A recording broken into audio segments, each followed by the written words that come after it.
Here I have Honor X6, and today I'm going to show you how to record screen on this device.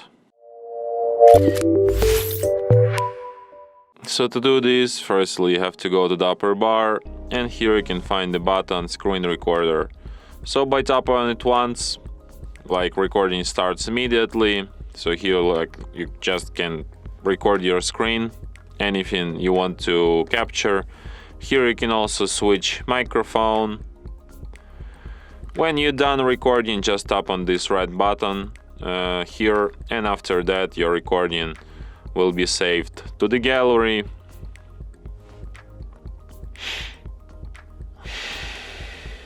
To the album called Videos, and also to the album called Screenshots.